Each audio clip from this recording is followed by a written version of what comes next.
Kalau saya mati ke surga, saya penasaran ku cari yang namanya Hawa.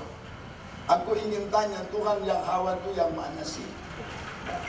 Lalu kalau Tuhan tunjuk itu yang sana, emang kenapa dengan cuman pengen tahu Tante Hawa itu buah modelnya kayak apa sih, kok ini bisa tertarik sama buah itu? Nah, ketika saudaraku dia tertarik dan singkat dia ambil buah itu sebuah tragedi.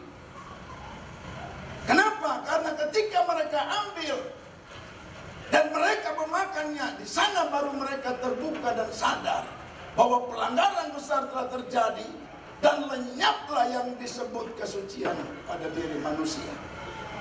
Akibat dari lenyapnya kesucian, maka manusia menjadi tidak sehat, menjadi sakit-sakitan, hanya karena sakit hati terjadi pembantaian sehingga seperempat bumi harus binasa. Kalah Adolf Hitler yang konon dalam tulisan bahwa dia dengan kejam membantai orang-orang Yahudi di dalam kamp konsentrasi, tidak tanggung-tanggung 6 juta. Tapi itu tidak terlalu signifikan. Hanya karena sakit hati, saudaraku, seorang kakak mengajak adiknya. Itu masih ada di wilayah hadirat Tuhan, karena si kakak adik ini sedang pergi mempersembahkan korban. Yang adik korbannya diterima oleh Tuhan, yang kakak korbannya tidak dihiraukan Tuhan. Padahal seorang Kain itu hebat korbannya, belum ada yang dapat menandingi. Sekaya manusia di bumi ini belum ada yang bisa menandingi persembahannya Kain. Kenapa? Dia mempersembahkan sebagian dari hasil, di mana dia seorang yang sukses dalam sebagai pengusaha agribisnis. Pantas dia bisa keki karena adiknya cuma mempersembahkan seekor binatang. Tapi Allah lebih berkenan itu. Dibawanya adiknya itu, lalu dibunuh. Saya katakan inilah pembunuh yang sadis, karena menghilangkan nyawa seperempat dunia. Karena ketika itu manusia baru ada 4 orang. Satu dibunuh berarti 25% terwakili. Kira-kira begitu. Hanya karena sakit hati. Dan saya mau beritahu, ketika orang sakit, tidak usah bilang cancer, kayak istri saya sempat kena cancer. Sakit gigi aja udah pusingnya 7 turunan. Sakit gigi aja itu bos itu udah uring-uringan, sampai anak buah sama staf di kantor yang nggak punya salah dimarah-marahin cuman gara-gara salah ngomong sakit gigi gua. Yang namanya sakit itu nggak enak. Ada di antara komunitas ini yang sakit enak, tolong angkat tangan biar saya doakan dia sakit terus karena enak.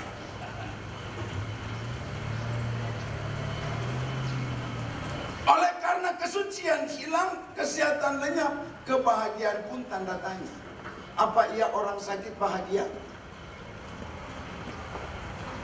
Kalau kita membukti selesai, kita bubar, kita ke rumah sakit. Kita cari yang sedang diinfus dan yang sedang ditransfusi. Lalu kita tanya sama mereka, bro or sis, are you happy? Gak dilempar mah botol infus, itu sudah bagus. Apa you buta katanya? Orang terbaring di rumah sakit mana ada yang bahagia? Nah, ketika manusia dalam keadaan seperti itu, ada kalimat dari Sang Juru Selamat, come unto me. Semua tanpa terkecuali, tanpa pandang bulu, dari seluruh strata title, semua yang merasa punya beban yang berat. Dan dia katakan, aku sanggup untuk membuat engkau lega. Nah, pertanyaan, apa sih yang membebani manusia? Yang ada di pikiran saya ada 3. Pertama, dosa. Pernah saya dengar ada sebuah lagu ini, tertindih dengan beban berat dosa. Saudaraku, dosa membuat manusia kehilangan arah.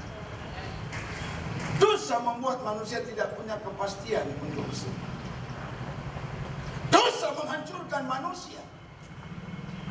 Lalu datang juru selamat Allah yang berubah casing.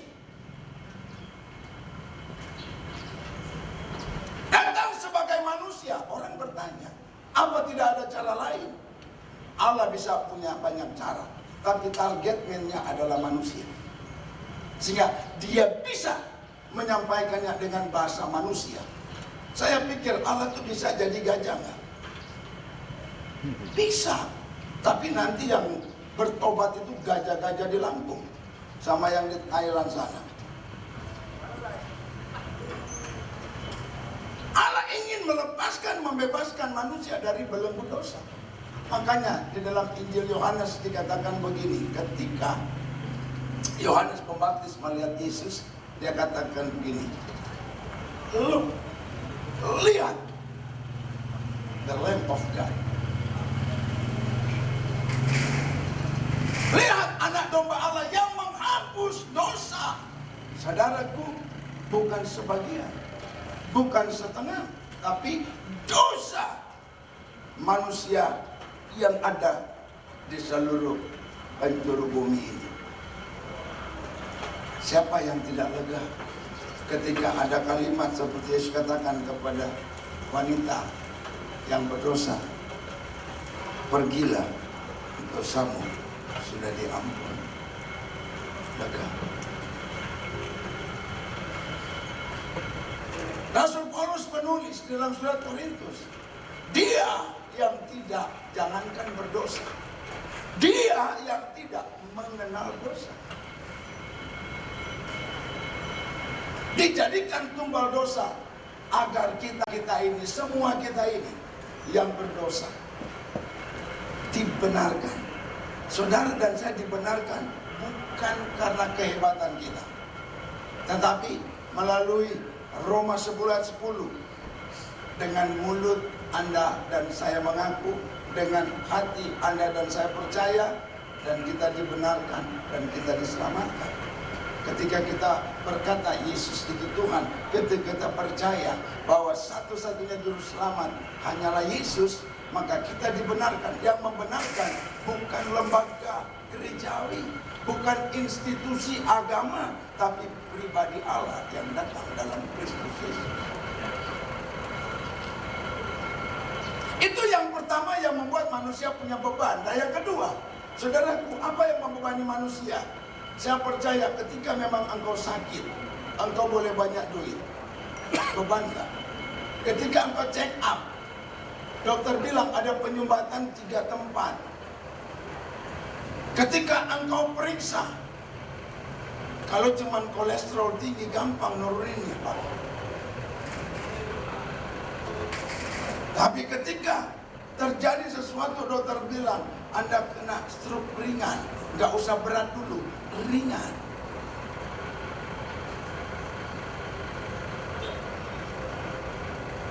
Ketika kita periksa, ternyata sudah terlambat, karena indikasi bukan tumor tapi kanker stadium 3A, 3B, 3C. Kanker aja ada kelasnya, A, B, C.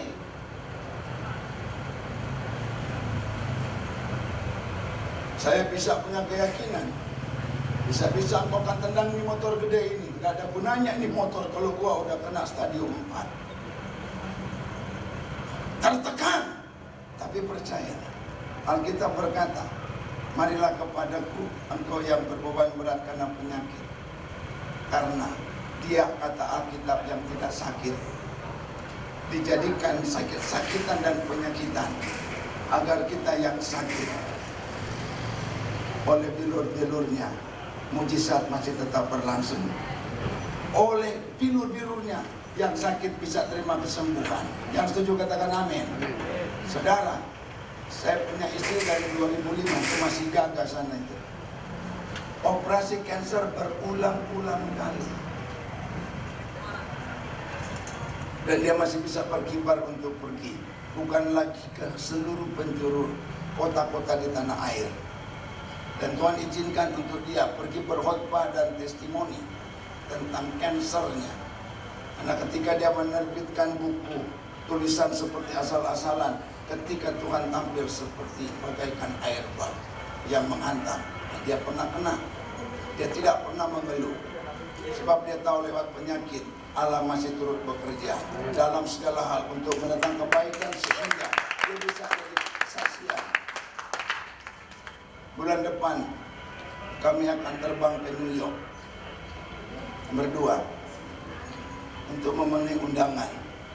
Dan ketika kami ada di Eropa 2 bulan lalu, dia memberikan kesaksian. Dan banyak yang tahan untuk jangan pulang, Bu. Kami butuh testimoni. Dia bilang nggak bisa, kami harus pulang. Waktu kami harus pulang karena kami juga ada banyak pelayanan. Saudaraku, beban apa yang kau rasakan? Tetap ada jalan keluar.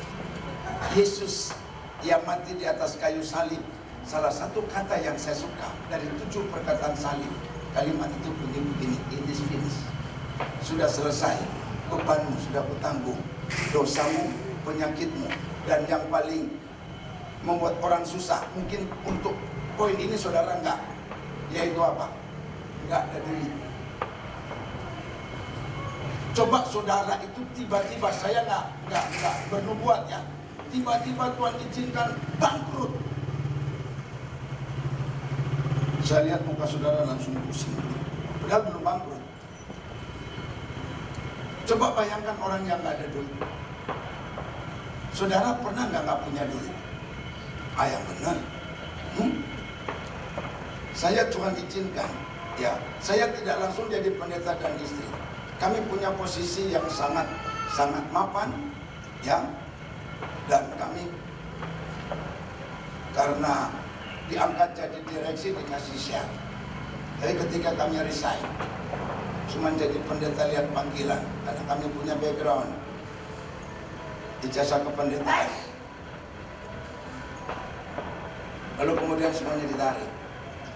Kami memulai kependetaan itu bukan from the bottom, but under bottom.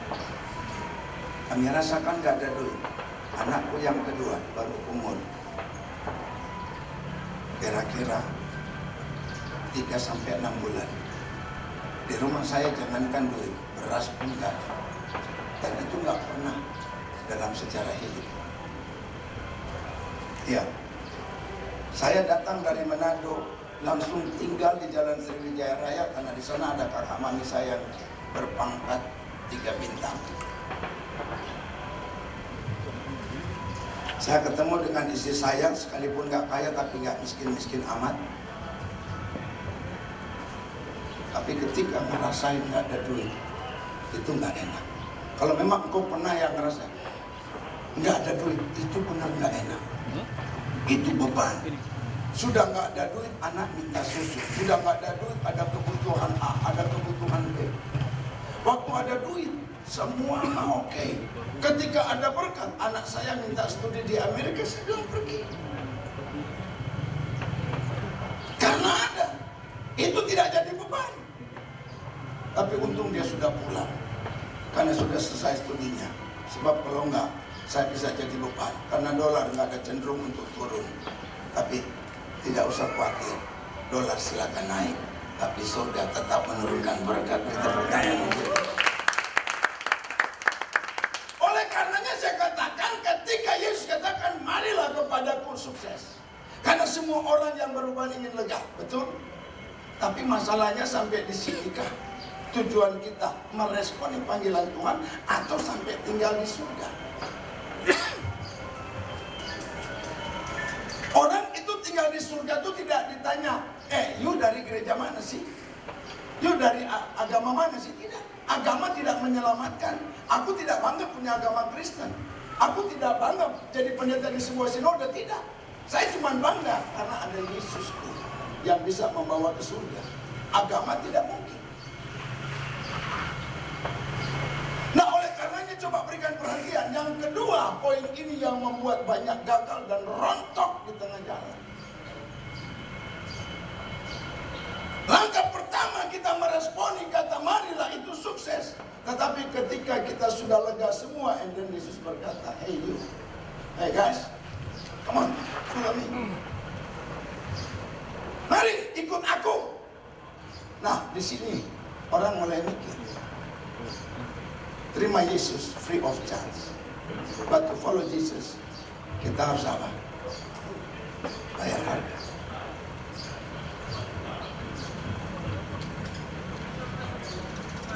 Tidak mudah. Saya akan bacakan kepada saudara firman Tuhan yang berbunyi sebagai berikut. Markus pasal yang ke-8 ayat 34. Dengarkan perkataan firman Tuhan. Lalu Yesus memanggil orang banyak dan murid-muridnya. Orang banyak termasuk komunitas motor gede, tanpa terkecuali. Murid-murid, mau dari kalangan manapun, dia yang sudah memposisikan diri, bersedia untuk jadi pelayan. Jadi tanpa terkecuali, orang banyak mewakili komunitas dan jemaat. Murid-murid mewakili seluruh mereka yang komit dalam pelayanan. Jadi tanpa terkecuali. Lalu Yesus katakan sebagai berikut lanjutannya. Setelah dia berkata, memanggil orang banyak dan murid-muridnya, dan berkata kepada mereka, setiap orang yang mau mengikut aku, setiap orang yang mau mengikut aku, ia harus menyangkal diri, memikul salib, dan mengikut aku. Sederhana Bapak Ibu. Kalau saya ungkapkan sebuah pertanyaan sederhana, boleh nggak saudara jawab, pikul salib enak apa enggak? Tidak enak. Kenapa enggak enak? Berat. Kalau kita bilang berat, berapa kilo? Enggak tahu. Saya pernah tanya sama ibu-ibu, ibu beratnya berapa kilo? Dia tidak jawab berapa kilo, tapi dia cerita, Pak, bagaimana salib saya enggak berat, Pak? Aku punya suami kurang ajar, udah jarang kasih duit, mukul pula. Bagaimana saya punya salib gak berat? Oh, saya mengerti. Berarti salibnya tuh ibu siapa? Suaminya. Saya tanya sama bapak-bapak, untuk mewakili bapak-bapak kira-kira sama nggak? Sepertinya sama juga, cuman itu yang berbeda. Saya tanya, Pak, kenapa kok pikul salib berat? Bagaimana model beratnya? Gimana nggak berat, Pak? Saya ini kan bukan pengusaha, cuman staf. Saya setiap gajian kasih istri. Nah yang repot, kalau sudah masuk sama istri, keluarnya susah. Oh, saya jadi bingung. Ini ada ibu-ibu, bener nggak sih Bu? Kalau dari bapak masuk duit, susah keluar lagi untuk ke bapak. Lalu kasihan makan apa? Kalau saya ngotot minta, mertua jadi ikut-ikut campur. Apa saya punya salib gak berat? Berarti ini lebih berat. Kenapa? Salibnya istri dan salib mertua. Tapi coba saudara perhatikan kalimat firman begini. Dia berkata kepada murid-murid dan orang banyak sebagai berikut. Setiap orang yang mau mengikut aku, ia harus menyangkal dirinya dan memikul salibnya. Tuhan bilang jangan pikul salib suamimu, salib istrimu, salib mertuamu. Ya memang ini masalah mertua sama mantu, ini masalah yang gak pernah terselesaikan. Dan itu sejak zaman Rasul rupanya. Ketika ada pendeta Rusia masuk Indonesia bikin seminar, dia melemparkan suatu pertanyaan kepada para pendeta. Tahu nggak kalian itu kenapa Petrus itu menyangkal Tuhan? Bisa kasih jawaban? Karena yang hadir para pendeta, saudara tahu nggak? Wah, jawabannya sangat teologis habis. Lalu dia bilang begini, saudara jangan jawab teologis, yang praktis aja. Di mana praktisnya? Salah satu penyebab Petrus menyangkal Yesus karena Petrus marah ketika mertuanya sakit disembuhkan oleh Tuhan Yesus. Wah, jangan-jangan ada benarnya juga nih. Rupanya ciong kali ya si Petrus sama mertua, sehingga kalau sudah sakit harapan Petrus nggak usah disembuhkan. Saudaraku, ketika ada kata pikul salib, semua saya dengar akan berkata apa? Berat. Ternyata kita keliru. Coba perhatikan baik-baik. Saya mau bacakan kembali ke Matius pasal 11 tapi ayat 29 dan 30. Kira-kira begini bunyinya biar kita nggak kehilangan waktu banyak. Pikulah kuk yang kupasang dan belajarlah kepadaku, karena aku ini lemah lembut dan rendah hati. Itu ayat 29. Ayat 30 bilang begini. Adapun kuk yang kuberikan itu atau yang kupasang itu enak, dan bebanku pun apa? Ringan. Pada apa tuh? Lalu gimana? Yang benar yang mana? Firman atau jawaban kita? Firman Tuhan bilang, kuk itu enak, kuk itu ringan, kuk yang garis miring salib enak. Tidak ada orang Kristen yang dapat menghindari salib. Mengikut Tuhan mutlak. Salib tidak bisa dipisahkan dengan orang Kristen. Salib itu sesungguhnya tidak berat kata Alkitab, tapi kita perlu cari di mana letaknya sehingga salib itu tidak berat. Nah, coba saudara perhatikan 3 ayat ini kan dari ayat 28 sampai 30. Marilah kepadaku, hai kamu yang letih lesu berbeban berat, aku akan memberikan kelegaan. Pikulah kuk yang kupasang, and then di sana ada kalimat learn from me. Saudaraku, ini komunitas saya sangat appreciate. Tuhan bekerja di seluruh komunitas. Namun, perlu saudara perhatikan, kalau engkau cuma sekedar ibadah, saya kira kita cuma buang waktu. Perlu dipertimbangkan kalimat Yesus, belajarlah kepada. Saya keliling gereja orang dan saya banyak ketemu. Semalam saya fasting sampai jam 3. Saya persiapan setengah jam untuk berangkat dari Salatiga ke Semarang untuk check in, terbang dengan first flight, ngejar waktu.